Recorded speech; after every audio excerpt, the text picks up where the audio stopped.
If you've been online recently, you may have seen our pension adverts once or twice. But did you know that Abacus offers so much more than pensions? We have over 40 years experience, and with over 10 accountants we can provide accounting, payroll and tax planning services. We also have dedicated teams with professionals in company formation, trust and estate planning, funds and family office services. Visit our website at www.abacus.gi to find out more. Thank you for joining us. The purpose of my talk this morning is really just to give a context to what we're doing and what Think Business, Think Gibraltar really is all about.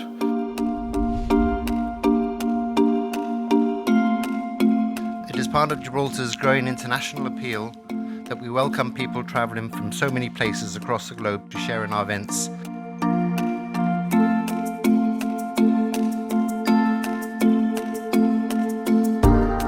Well, I began my remarks today by noting how significant the Gibraltarian insurance market is to the ABI, but more importantly to consumers in the UK. And we remain fully supportive of this market and of the choice that it gives UK customers.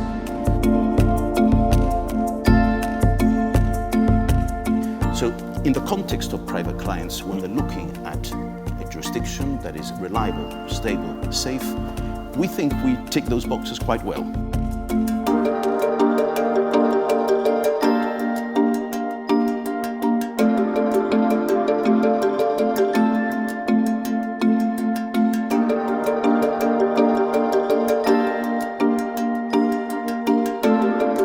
I'm very excited about it, and I think now is the time really for managers to start really looking at other alternatives other than just looking at the traditional, is it Luxembourg, is it Ireland in a post-Brexit world. I think now will be, what about Gibraltar?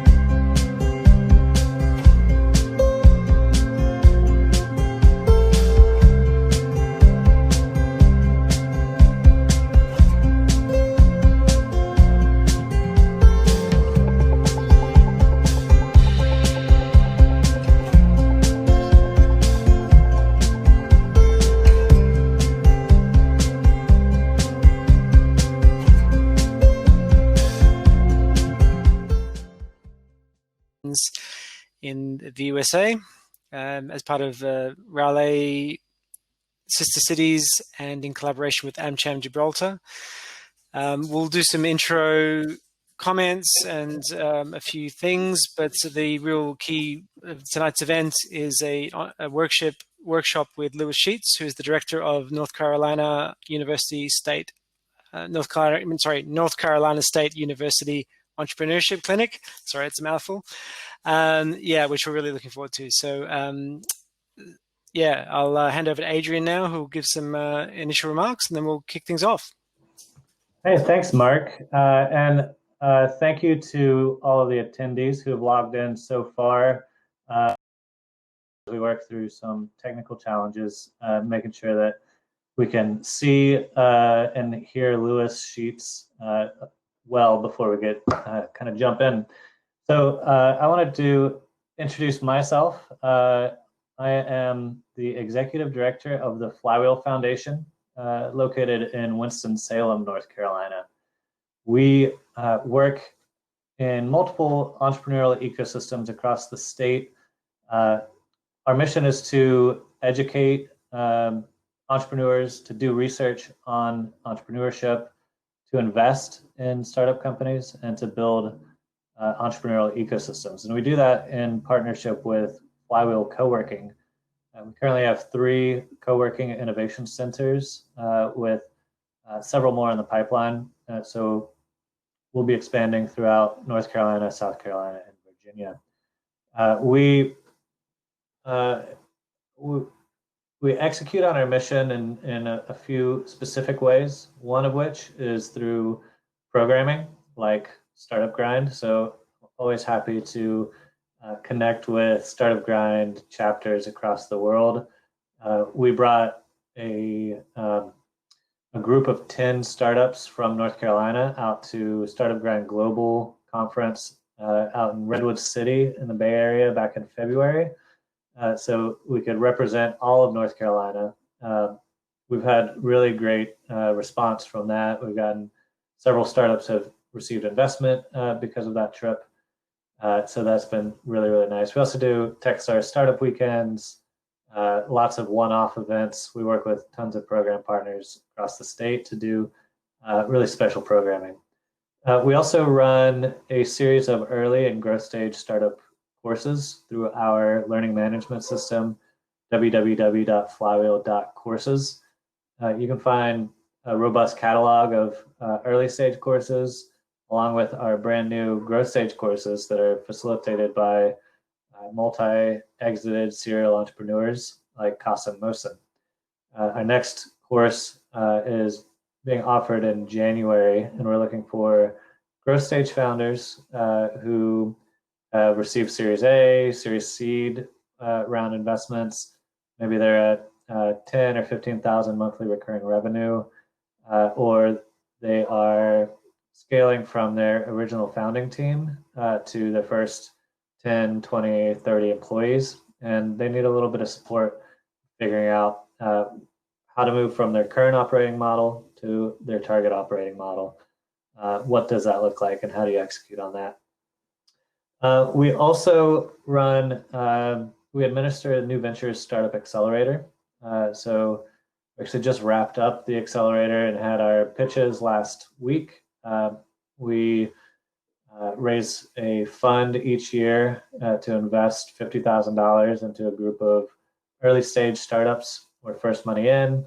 And then we work with the founders for 3 months to kind of work through the initial choppy waters of entrepreneurship, get them to a clickable prototype, MVP with entrepreneurs using the system, and prepare for a fundraise if that's the way that the company's going. And then finally, we are building out Equilibrium Impact Fund, a $5 million venture fund that will invest in the social determinants of health. So we've got a lot of activities. We're really excited to be here and to support Startup Grind Gibraltar, as well as our co-chapters down in Charlotte, and also here to learn from Lewis Sheats at NCSU. So thank you all for inviting us to be here. Look forward to it. Thank you, Adrian, and thank you everybody who has signed up and is now online. I'm Denise Matthews. I'm the chapter director of Startup Grind Gibraltar. Startup Grind is a community that aims to educate, inspire, and connect, and we are certainly going to do that today. So I just want to thank our sponsors in Gibraltar, Gibraltar Finance, which is a branch of our local government, and Abacus Gibraltar, local business. Here, they've been supporting us from the very early days, and we have been doing events since 2017. So we are today hosting maybe our 47th consecutive event. So again, thank you all for joining. AmCham Gibraltar is our partner, as well as sister cities in Raleigh. So I am going to hand over to James Lasry, who is the president of AmCham, and he is going to give us some opening remarks this afternoon. We're very much looking forward to the workshop with Lewis. This is a great opportunity to learn from the other side of the pond and see what's going on there. So I'm just going to bring James Lasry in. He should be here. Fantastic. So, okay. Hi, James. Oh, there we go. There we go. Hello, everyone. Good afternoon to everyone in Gibraltar, and good morning to everyone in the United States. My name is James Lasry. I'm president of AmCham Gibraltar. AmCham Gibraltar is a nonprofit organization that was set up in 2014 to promote commercial, cultural, and educational cooperation between Gibraltar and the United States. And we do that in a number of ways. A couple of years ago, we got together with Sister Cities International, and we wanted to be able to partner with some American cities. And we were very, very lucky to have been introduced to Raleigh, North Carolina. And we very happily partnered with them earlier this year in September.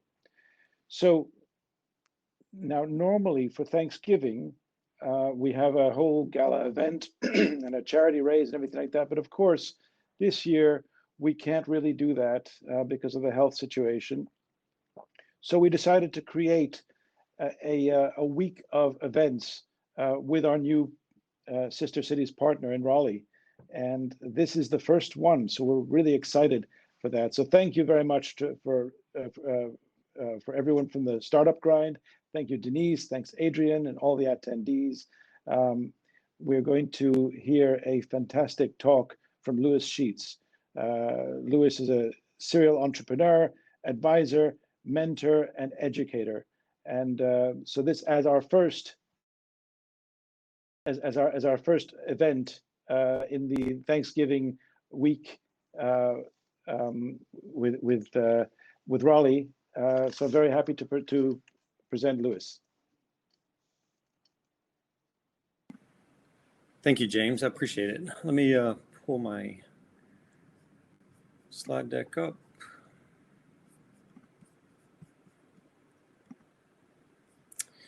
All right, can everyone see that? Denise, I can't see the chat, so if you need me, somebody just speak up and I'll stop. That's okay. Well, welcome. Thank you. I know we have an audience here in the U.S. as well as in Gibraltar, so that's pretty exciting for me. Really excited to talk to you guys this morning about what an entrepreneurial mindset is and relate it back to what we're doing inside of the classroom at NC State, but also the way I think. I'm an entrepreneur at heart and probably an accidental academic. When we talk about the entrepreneurial mindset, we first need to define it. What does entrepreneurial mindset mean? And for me, it's about identifying and validating opportunities, then building the team and solution around those opportunities, and being able to articulate that to the correct stakeholders. That might be an investor or a team member or a potential customer. And when we describe the entrepreneurial mindset, we're not talking about just new ventures. This can be inside of a larger corporation, inside a government entity, a nonprofit, or it might be the new venture, that new concept you want to take forward. Most of my examples today will be about companies that are spun out or grown because of these opportunities, but I'll try to weave in some that you'll be able to relate to your own organizations as well. So one thing to differentiate between a concept and an idea. Everybody comes up with ideas. Concepts are things that then can turn into something of value, a new venture or new product, new division inside of a company. And most ideas and concepts are generated from three buckets or three common sources. And today, I really want to talk about unsolved problems, gaps in the marketplace, and changes in the environment. Almost all concepts are going to fall in one or more of these categories. There'll be some outliers, but most of them are going to fall in these categories. So let's dive into it. Let's talk about unsolved problems.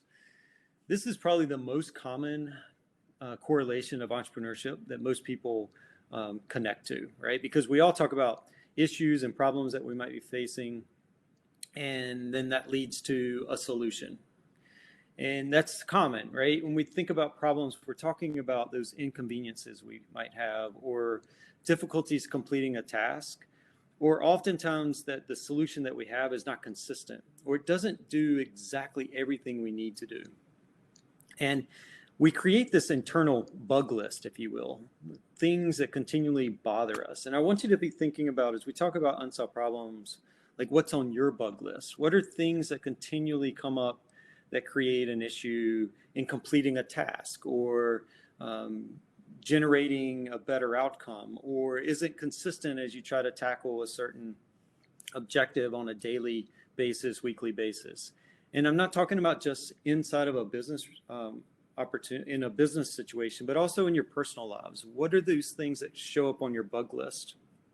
I personally will continue and keep a little notepad or a journal jotting down inconveniences or problems, so I can always come back to them, and maybe there's an idea there that could turn into a concept, or maybe there's a solution I haven't been able to find, but I want to sort of track that. The next step is to really see, are we the only ones with the problem, or are we the only ones with this on our bug list? Are there more people out there that experience these problems? Because that's really going to get to the meat of, is there an opportunity to build a concept or build an opportunity around a problem that we've identified? Let me give you a couple of examples. So I live in academia, and I'm a professor at NC State, as was mentioned before. So most of my customers are students, 18 to 22 years old. And I want you to think back, or if you're a current student, think about that freshman year in college. At NC State or North Carolina, typically that freshman year of college, you don't have a car.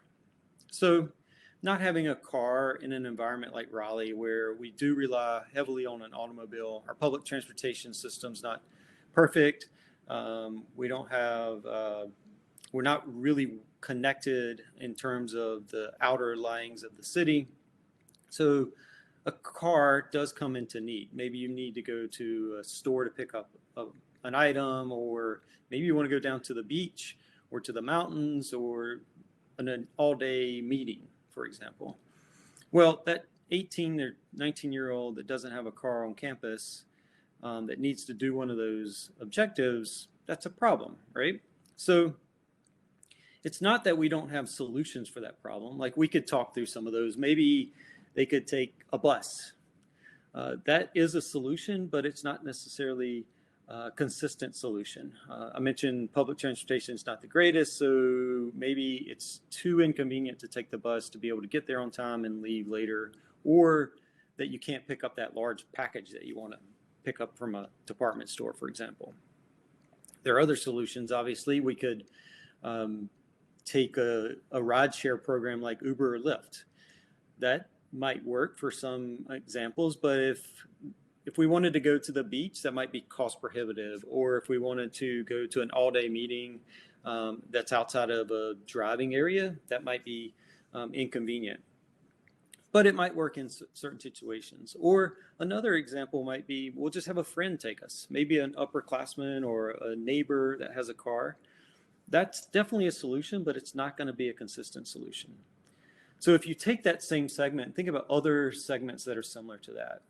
That young first, second year college student that doesn't have access to a car, and think what other segments are like that.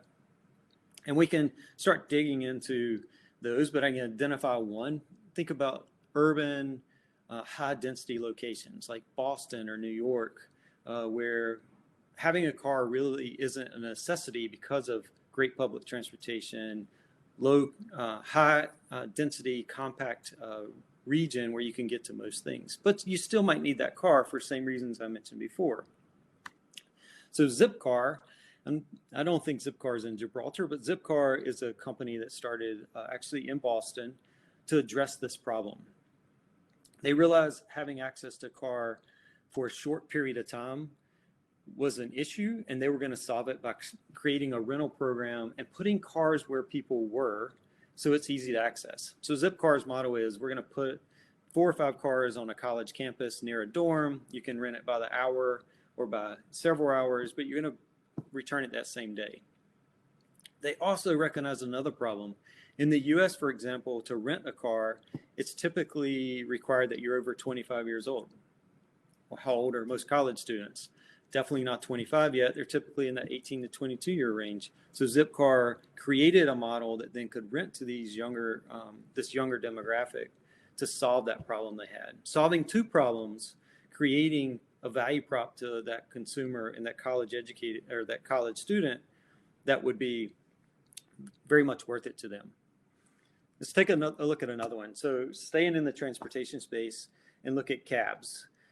Right, you can probably jump ahead and think of the company that I'm going to mention as a solution to cabs, and Uber or Lyft or any rideshare program recognize a problem with cabs, all right, or taxis. All right, so think about what problems could we possibly have with taxis. I just used taxis as a potential solution to the first problem we talked about. But then you start drilling into a little deeper issues of the cabs. What problems did we have before Uber or Lyft when we used a taxi? Well, maybe it was the payment method. You used to have to pay in cash or coin and not be able to use a debit card, or being able to locate the cab. In a smaller town like Raleigh, we don't have cabs just running up and down our main streets, so you wouldn't be able to walk outside and just hail a cab and hope that you were able to find one. So being able to locate the cab, or being able to track the cab, or the safety of riding in the cab, or the trust of the cab. So Uber, they did tackle the taxi and cab business, but they tackled it from a perspective of, we're going to provide transparency, we're going to provide better payment methods, we're going to provide tracking, and we're going to provide more access. All of those are different issues and problems people faced, and they built around all of them to create a solution for those problems. We can go through lots of different problems that we face in everyday lives and come up with different solutions. It doesn't necessarily mean we're coming up with a new venture, but it might be something that we could implement inside of our own organizations. Next, I want to jump to gaps in the marketplace. Gaps in the marketplace we typically refer to as a niche, or finding that niche. We're looking for either a geographic area or target market that's not being satisfied with existing products. It's a little harder sometimes to recognize a niche or a gap unless you're living in it. If you're living outside the niche or gap, it's hard to see. So you have to be a little forward thinking in terms of recognizing what gap is being created by companies that are around us. I'm going to give you some examples in the US. Unfortunately, I haven't been to Gibraltar yet to experience what types of gaps, but I can sort of tie some back in just a second with some of the companies you have. But in the US, we have two dominant players in the home improvement world, Lowe's Home Improvement and the Home Depot, where if you needed to buy lumber or a sink or a screwdriver or a hammer, these would be the places that would come top of mind. They're big box stores, many tens of thousands square feet, lots of employees, hundreds or thousands of SKUs of inventory in one location. So you can imagine the cost and the footprint you would need to run this massive store that essentially just sells home improvement items. You can't put those large, big box stores in every location because you don't have the market there to actually provide enough income to keep it sustainable. So Lowe's and Home Depot focus on where are those geographic locations where you have a high population of people with these needs. In doing that, these two large major players in the home improvement industry create gaps in the marketplace, typically geographic gaps. So for all of my US attendees, if you think about where are Lowe's and Home Depots located, they're typically located in right outside cities and suburban areas, high population of homes where people will drive and go to these places. But you wouldn't put a Lowe's or Home Depot in a small rural town in North Carolina, for example, where there might only be 3,000 people, where I grew up, because there's not enough people to go and keep that store alive. So you have companies like Ace Hardware or the mom and pop hardware store or a general store, for example, that solves that gap. I think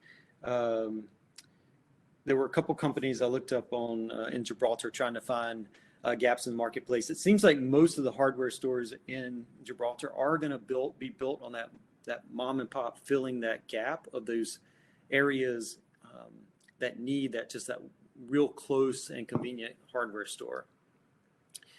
And it's not always that Lowe's and Home Depot are creating gaps in suburban areas or creating gaps in rural areas. Think of like high density downtown areas in New York or Boston or even downtown Raleigh, where it doesn't make sense to put this big store in those locations either, because now the cost goes up because of the cost of the space needed, where an Ace or a small store can survive as well.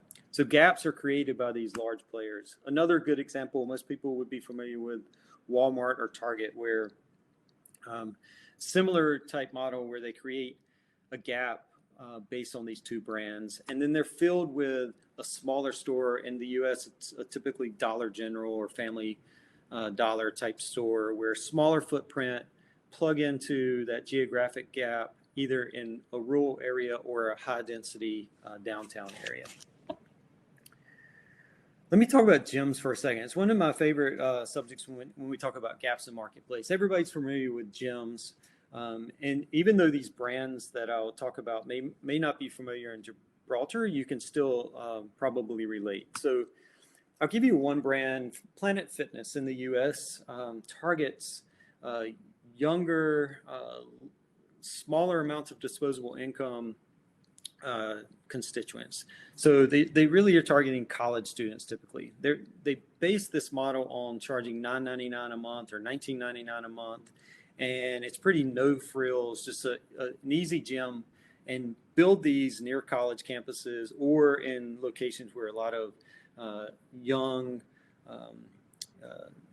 first job people are living, so they don't have a lot of money they're going to spend on a gym. They've identified their niche, their gap, they're focused on that.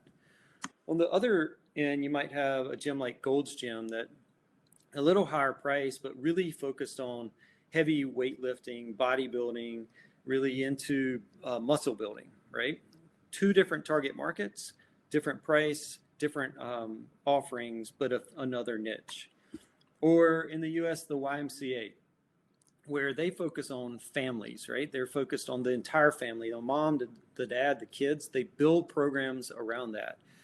After school care or summer programs for kids, or separate or family rooms where the families can all work or play together. And then in that same segment, you might have a gym called Lifetime Fitness that focus on those families, but higher income. The YMCA might cost $80 a month, where Lifetime Fitness might cost $200 a month, with more frills, more amenities, really focusing on that niche. All four of these are taking advantage of gaps in the marketplace by finding a niche that they can satisfy. And we could continue on and on gyms. The last one I really like to think about is Curves. When all these gyms existed, Curves still saw a gap in the marketplace, and their gap was looking towards females, typically 34 to 45 years old.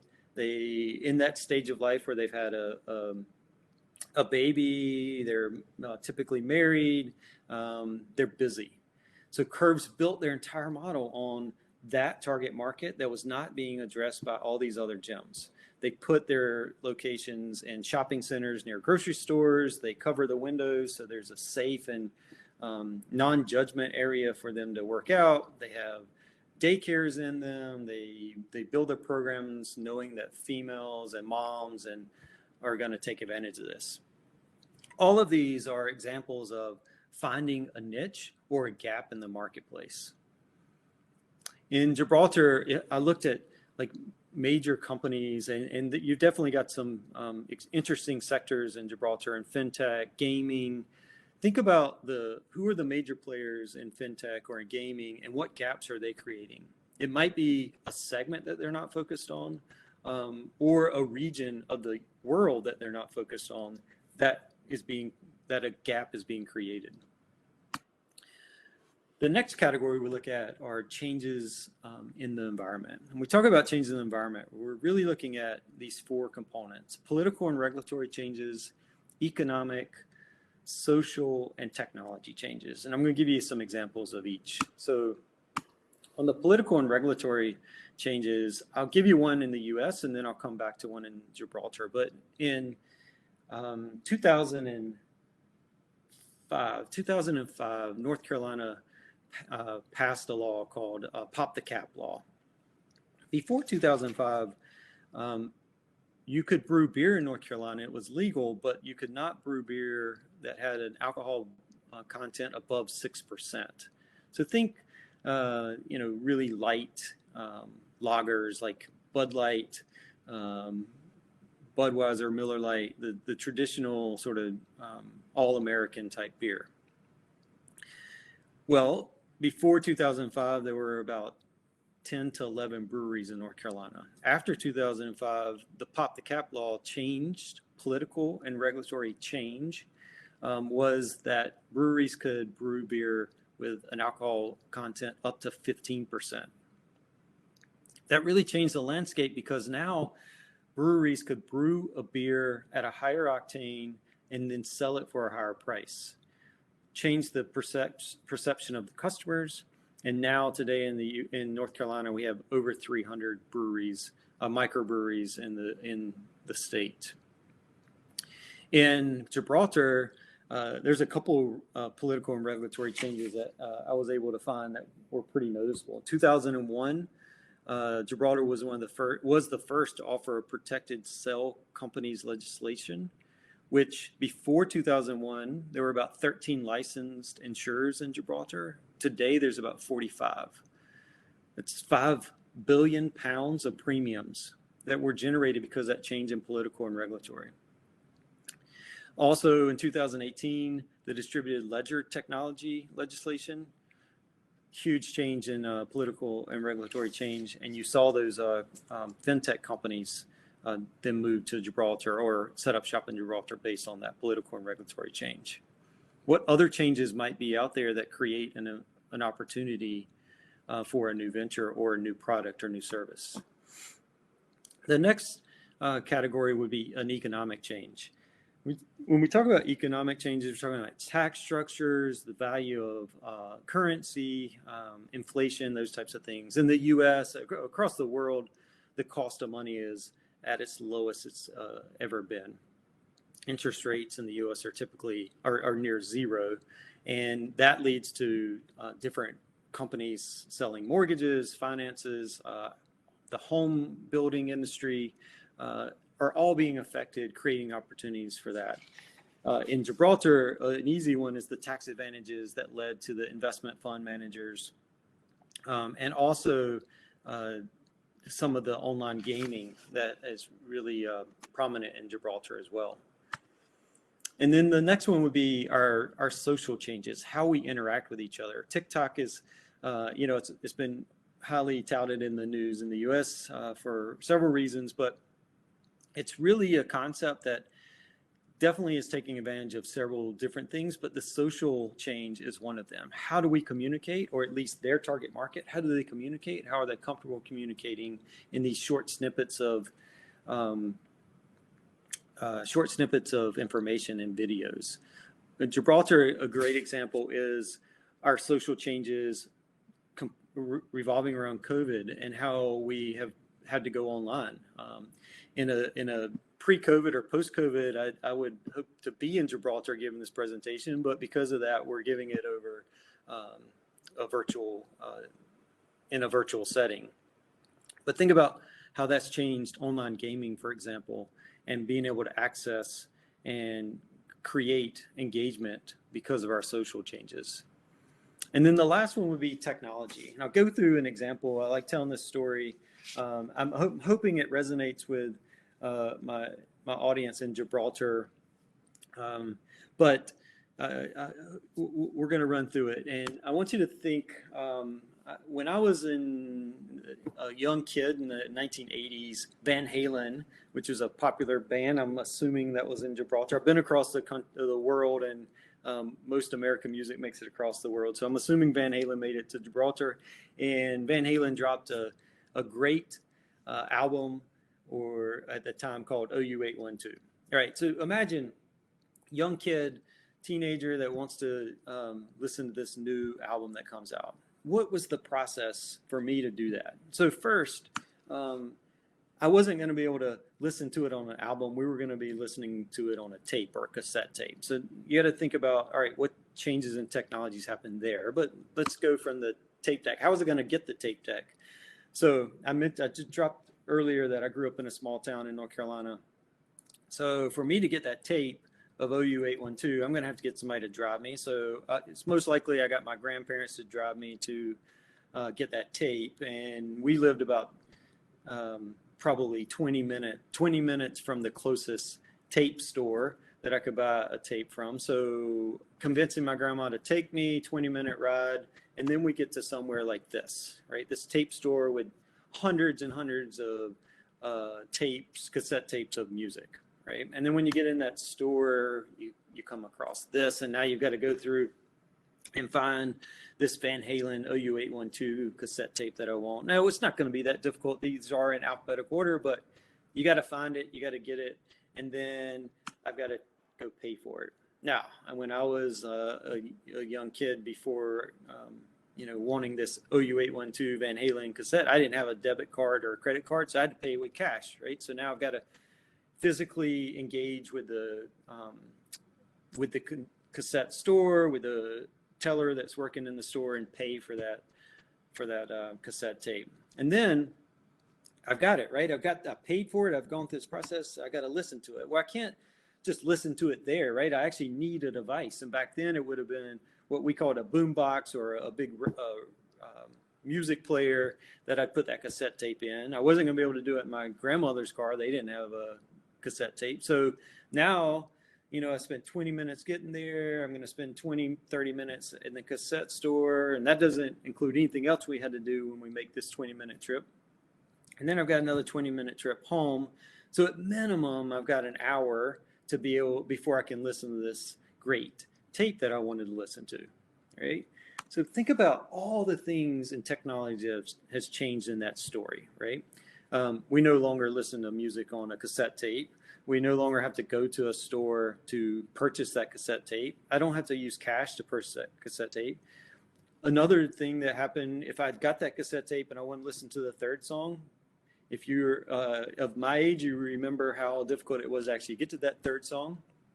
All those problems and changing technology led to an opportunity for a company like Spotify to be able to, in the time I tell you that story, you could download the entire album of OU 812. You could pay for it. You could start listening to it. You could share it with friends within minutes. This really resonated with me a couple of years ago when I was speaking. I was teaching in Australia, all the way on the other side of the world, and a popular musician in the U.S. dropped a new album. We're on a bus. I'm on a bus with 16 students traveling from the dorm room that we were staying in to a company visit. On that bus, the student was able to download the entire album, pay for it, start listening to it on the other side of the world, right? That would have been impossible in 1988 when OU 812 came out. And that's completely driven by that change in technology. So if you think about those three categories, that's only part of it, right? We all can come up with ideas. In fact, I'm sure we have done that many times, or you've got that friend that always comes up with the idea but just never does anything with it. It's really the next step that builds upon that entrepreneurial mindset, and that's screening the concept. And when I'm screening the concept, I start with these quick 7 questions, like who is the target market? Who really wants this, and what's the value add that I'm going to create for them? Is it the right time? Will they buy it? Like, how important is it to the customer? Will it move the needle for them? How many competitors are out there? Can I build something that's going to be different? And if so, what are those unique characteristics going to be? From those 7 questions, I really can get down to 3 important components. What's the value? Does someone want it? What's the value proposition I'm providing to that customer? Can I truly be different? Meaning, what's my competitive advantage? Can it be sustainable? Can I build it over time? And then, can I do it? Do we have the right people involved in the team? And if not, can we recruit the right people for the team? Once I go through those 3 basic components, I start doing back of the napkin math. And essentially comes down to two things. It's units and price. So number of customers or number of divisions in our company or number of other employees, and then the price. How much is someone willing to pay for it, or efficiencies it might create in our company, or money savings, and then determine if it's worth it. So I'm looking at how many customers or employees or divisions will realistically buy into this in the first month or the first year.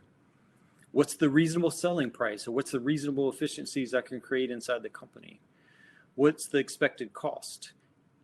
What's the margin from these costs and this price? And then how much money or who do I need to buy into this to launch? And I go through this go or why not scenario. The first thing I'm looking at is anyone else solving the problem? So if yes, that's not necessarily a bad thing. It helps validate that there's a market. If I answer no, then I've got to figure out why not. Is the reason no one is solving the problem because there's not a problem? Meaning maybe there's not enough people with the problem and it's not going to be a sustainable business or new venture. Maybe I'm the first mover and I truly have that advantage. If that's the case, we might move forward. The next question I'll ask are people passionate about the problem?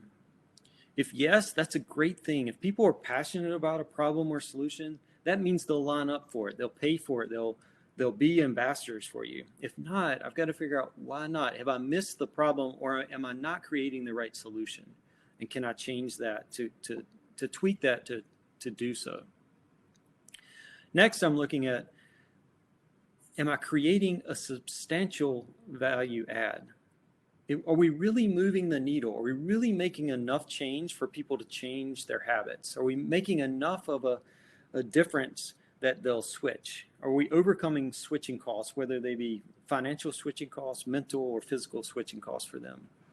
And can we create a sustainable competitive advantage? If yes, then we move forward. If not, why not? Is it something that our competitor has protected that we're not going to be able to overcome, or can we go around it? And then last really is important because the team drives this. Can you do it, or can the team do it? And if not, can we recruit it? And going through this scenario, we get to the point of, all right, we're going to move forward with our concept. But unfortunately, the statistics show that 9 out of 10 are going to fail. And we have to look at why are they going to fail? And the answer is product market fit. Product, not produce. Sorry for that misspelling. Product market fit. And so how do we find that product market fit? And we do that through data collection. So where do we find the data? And that's through customer discovery. We have to talk to customers. We have to run experiments to truly understand the customer. And we understand the customer when we know how they think, when we understand what they feel, what causes them anxiety, and what leads to that fulfillment and happiness. Fulfillment and happiness around our solution, right? How do they think and understand that customer? When we understand the customer, we can relate their story, we can connect with them through their emotions and why they feel this way. There's 4 ways to go through this customer discovery process: surveys and interviews, and then covert and participation observation. The most common are surveys and interviews. And the pros of surveys are reach, right? We can use social media, we can use online platforms to reach thousands of people to get feedback on our idea, gathering lots of data in a very efficient manner. Unfortunately, though, we can't really dig deeper. We can't truly understand what the answers mean to our potential customers in a survey. So we also need to do interviews. And interviews give us those pros of digging deeper, expanding on the questions, and getting a better picture of what they actually need. The cons of that is it is inefficient. It's very time consuming to conduct these interviews, but it's got to be a combination of both that we go through to gather this data to make sure we're creating a product market fit. The last 2 are covert and participant observation, meaning we're going to watch how people act. We watch how people react. We watch how people face problems or inconsistencies or gaps in the marketplace. What are they doing to solve that problem or gap now? What could we do better? Or we're going to participate by signing up for a service or buying a product and using it and understanding what does it mean to the customer. We're going to combine all four of these to better understand what our customer how our customer thinks, and that customer discovery leads to that to the data that leads us to product market fit. Now, all of those steps really mean nothing until you act. We can come up with ideas just by brainstorming and talking to our friends and colleagues. It's when we turn those ideas into concepts and validate those ideas that we begin this entrepreneurial mindset journey. So we've got to talk to customers. We build our MVPs or minimal viable products, measure the results on how customers interact and use them, listen to that feedback, and then iterate on this entire cycle. And it's through this cycle that we are able to get to the point of launch. Again, that might be launching a new venture. It might be launching a new product or service inside of your company. It might be launching a new initiative, but it's combining all of those processes that now have started using the entrepreneurial mindset to make a change. So that action leads to the mindset. What are the opportunities and how do we validate them? How do we build the team and or solution? And then how do we articulate that to the correct stakeholder? And the articulation is important because that's where we get the buy-in, either from the investor, the team, the customer, or maybe our boss inside of an organization. All right, that is the entrepreneurial mindset. And I am going to open it up to questions now, and I'm going to stop sharing my screen.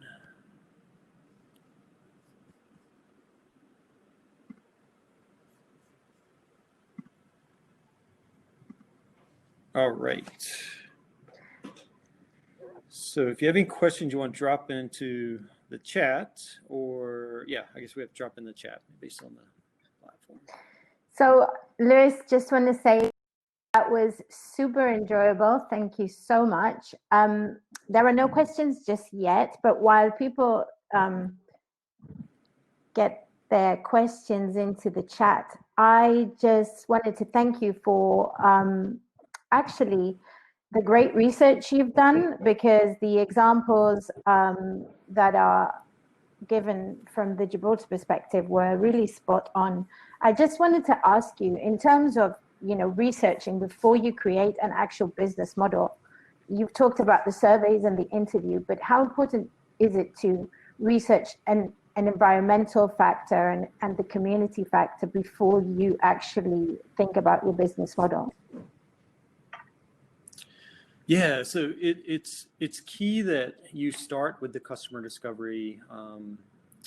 I lost a little bit of that question, so Denise, if I don't answer exactly, come back and we'll circle around. But it's key that you start with the customer discovery, no matter what category that you might be looking at. It's really about you let the categories drive you in a certain direction. That's fine, but then it's getting out to people that are either experiencing the problem or that are part of that environmental change, right? So if it's the political and regulatory change, who does it affect? What types of companies, what types of segment does it affect? And then go through that process of talking to them.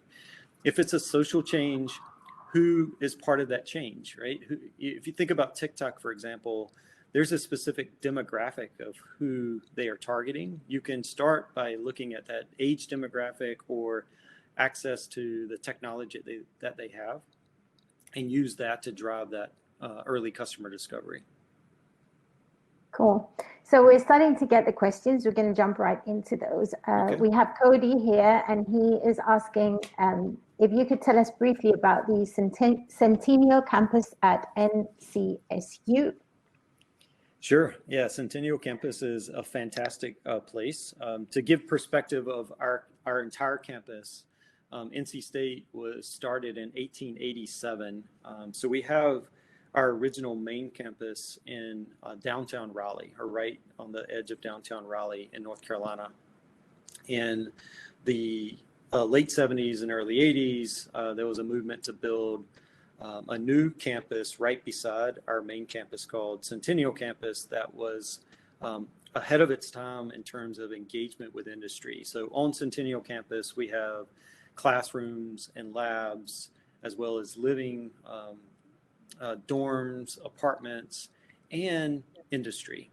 We built buildings for industry to come in, so students have better access. So we're building things in the lab that address problems that the industry partners on campus might have, or vice versa. The industry partners are coming into our labs and our classrooms and sharing experiences they have. So we're marrying that practical and theoretical component of education all the time with real life examples.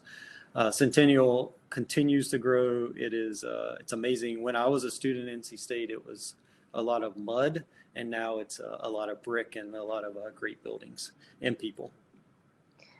So you would say that sometimes the education system is not enough. You have to have the practical side of entrepreneurship before you can actually jump in there.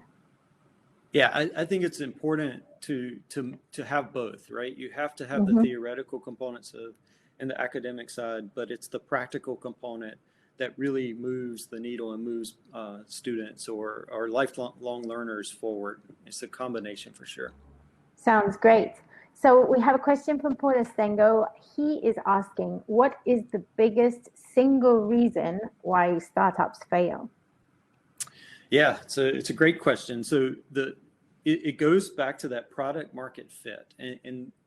So let's dive into that and really understand what that means. So if you, we typically think in two terms. We either have a business sort of approach when we think and we recognize problems and we try to go solve the problem, or we have an analytical engineering type mindset and we build solutions and hope somebody needs it. And typically when you see a failure, those aren't matching up, right? So you either recognize a problem, but you're not building what they need because you don't know how to, or you don't have the resources, or you've built a solution, but don't know who to sell it to or who actually needs it. And it's about recognizing the two and how they connect, right? So product market fit is customer understanding through customer discovery, and then product or service development and putting those together. Once you've done that, you have a much more likelihood of success. It still takes all the other components of operation and execution. You're not going to be successful just because you come up with the right solution. You still have to do that, but that's going to be the linchpin in actually moving the concept forward. The one way to navigate and help increase your chances of success is building the right team around you to understand the information and data that you're collecting. So those things do match together. Okay. So we have a question about nonprofits, and how do you apply the examples you've been given to the process if the idea is a nonprofit? Yeah, great question. So actually, I believe if a nonprofit takes the entrepreneurial mindset into consideration, they can be more impactful than the traditional models of just collecting donations or asking for something from someone else, right? So think about building nonprofits around the model of providing value to two constituents, right? That's typically the difference between the for-profit or the nonprofit. The for-profit is creating value for that customer, they're paying for it, and then that rolls up to investors or shareholders. The nonprofit is going to provide value to who their mission is for. But if you could also provide value to someone else and then let that flow through, instead of up to investors, flow through to who your focus is on, you can be very much more impactful. So thinking about what is the problem or opportunity that my nonprofit can do, not just for the people that I'm focused on or the organizations I'm focused on from a mission standpoint, but from a revenue generation standpoint. And then using that to drive differentiation and competitive advantages will set you apart. So if you look at the successful nonprofits, they almost always have that entrepreneurial mindset driving how they're making decisions and how they're building solutions for the problems they're facing. I think a lot of startups nowadays are also, they've bought into the whole social enterprise aspect of running a business. So when you talk about value, the great thing about this new way of doing business is the fact that it's embedded into the business model in general. So I think, you know, it's kind of symbiotic to a point. Yeah, you're absolutely right. Yep. What is the Entrepreneurship Clinic? That's our next question. Oh, awesome. Yeah, so I launched the Entrepreneurship Clinic in 2015. We started teaching in this model in 2008, but the physical clinic is located in our downtown Raleigh. It's off campus, and it's built around the hospital teaching model. So the hospital teaching model is, let's take a student, put them beside a doctor or nurse, and let them operate on a patient. What we did was, let's replace the doctor or nurse with an entrepreneur, and we replace the patient with a real business. And when doing that, we engage our students in experiential learning to do a couple things. One, to recognize how the real world is actually operating, to open up their eyes to the opportunities of unsolved problems, gaps in the marketplace, change in the environment, by seeing it in real life and truly understanding the decisions and the processes that go into launching or growing a company. We also do that for the reason to get the students outside the college bubble. So again, we're off campus, we're working with real companies, and that is to embed our students in the entrepreneurial ecosystem. That by embedding them in the ecosystem, we create better networks for them, we create better opportunities and resources, maybe through mentorship, advisors, funding, space, and also this really cool feedback loop, right? So entrepreneurship can be really lonely at sometimes because either we don't know what questions to ask or who to ask. We purposely are in this ecosystem so students can reach out within minutes to another entrepreneur in our space and ask those questions. So instead of spinning in place, which is typically or happens a lot in entrepreneurship because you don't know what question or who to ask, we have our students spinning forward, and that can get them to launch or get them to the kill switch faster or get them to pivot. And our Entrepreneurship Clinic is across the entire campus. We have students from every college that participate, and then we work with companies mostly in Raleigh, but we'll work with companies anywhere in the world. We work with companies out of Australia, all over the US. So if there's a company in Gibraltar that would like to work with some students at NC State, I encourage you to shoot me an email or go to our website and submit. We'd love to work with you guys as well. That's awesome, because it brings us to the next question. How Gibraltar and Raleigh are starting to partner. Do you have any tangible ideas on how we can build this relationship? And actually, you know, what you've just said is a great example of that. So yeah, any other things we could be doing? Yeah, so definitely we can work together on projects with students. That's an easy sort of low-hanging fruit. I think if we really want to move the needle, it would be sharing some of the things we learn from each other, right? So is there a possibility to replicate the clinic in Gibraltar, and then we share students working on the same projects that might live in Raleigh or might live in Gibraltar or might live somewhere else? That would be one way that, we can expose our students to different mindsets and experiences, but we can also expose our industry partners to different mindsets and experiences. So we can sort of grow the entire ecosystem even larger and stronger and not be sort of restricted to just our geographic location. I think, you know, if we think about, there's definitely some negatives on COVID. I'm not going to go down that path, but there are some huge positives that have come out of this. And one is access and willingness to collaborate in different geographic regions. I had speakers in my class this semester from all over the world.